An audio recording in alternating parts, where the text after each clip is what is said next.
Indian super ലീഗുമായി ബന്ധപ്പെട്ട ഒരു പുതിയൊരു അപ്ഡേഷനാണ് നിങ്ങളോട് പറയാനുള്ളത്. അതിനു മുമ്പ് നിങ്ങൾ ആരെങ്കിലും ഈ ചാനൽ സബ്സ്ക്രൈബ് ചെയ്യാൻ ബാക്കിയുണ്ടെങ്കിൽ തീർച്ചയായിട്ടും ആരും സബ്സ്ക്രൈബ് ചെയ്യാൻ മറക്കരുത്.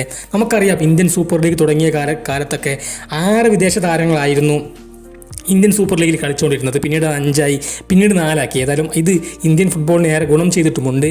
എന്നാൽ ഇപ്പോൾ വീണ്ടും 6 താരങ്ങളെ, വിദേശ താരങ്ങളെ കളിപ്പിക്കാൻ സാധിക്കും എന്ന കാര്യത്തിൽ യാതൊരു തർക്കവുമില്ല എന്ന് പറഞ്ഞിരിക്കുകയാണ്. പക്ഷേ അത് ഇന്ത്യൻ സൂപ്പർ ലീഗിലായിരിക്കില്ല. പകരം ഈ ജനുവരിയിൽ ആരംഭിക്കുന്ന കലിംഗ സൂപ്പർ കപ്പിൽ 6 വിദേശ താരങ്ങൾക്ക് കളിക്കാൻ അവസരമുണ്ടാകുമെന്നാണ് അറിയാൻ സാധിക്കുന്നത്. നമുക്കറിയാം AFC കപ്പിൽ ഒഡീഷ FC-യൊക്കെ 6 വിദേശ താരങ്ങളൊക്കെ ഇറക്കിക്കൊണ്ട് വമ്പൻ വിജയം AFC കപ്പിൽ സ്വന്തമാക്കുന്ന ഒരു കാഴ്ച നമ്മൾ കണ്ടിട്ടുണ്ടായിരുന്നു. അതുപോലെ തന്നെ ഈ വരുന്ന സൂപ്പർ കപ്പിലും, ജനുവരിയിൽ നടക്കുന്ന സൂപ്പർ കപ്പിലും കേരള ബ്ലാസ്റ്റേഴ്സിനും 6 താരങ്ങളെ ഉൾപ്പെടുത്തിക്കൊണ്ട് കളിക്കാൻ സാധിക്കും. കേരള ബ്ലാസ്റ്റേഴ്സിൻ്റെ ഗ്രൂപ്പിൽ വളരെ ചെറിയ ടീമുകളാണ് കേരള ബ്ലാസ്റ്റേഴ്സിന് വരുന്നത്. അതുകൊണ്ട് തന്നെ അത്ര വലിയൊരു ടീംസൊന്നും കേരള ബ്ലാസ്റ്റേഴ്സിന് വരുന്നില്ല. അതുകൊണ്ട് ബ്ലാസ്റ്റേഴ്സിന് അങ്ങനെ ഇറക്കേണ്ടി വരുമോ എന്നുള്ളത് അറിയില്ല. ഏതായാലും 6 താരങ്ങൾ ഇറക്കിക്കൊണ്ട് കേരള ബ്ലാസ്റ്റേഴ്സിന് കളിക്കാൻ സാധിക്കും. പക്ഷേ നിലവിൽ കേരള ബ്ലാസ്റ്റേഴ്സിൽ 6 വിദേശ താരങ്ങളില്ല.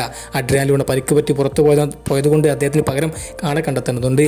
അതുകൊണ്ട് തീർച്ചയായിട്ടും അദ്ദേഹത്തിന് പകരക്കാരൻ വന്നു കഴിഞ്ഞാൽ 6 പേരുമായി ഒരുപക്ഷെ കേരള ബ്ലാസ്റ്റേഴ്സ് സൂപ്പർ കപ്പിൽ ഇറങ്ങിയാൽ അത്ഭുതപ്പെടാനൊന്നുമില്ല എന്ന് തന്നെ പറയാം. ഏതായാലും മികച്ചൊരു തീരുമാനമാണ് സൂപ്പർ കപ്പിൽ ഉണ്ടായിരിക്കുന്നത്.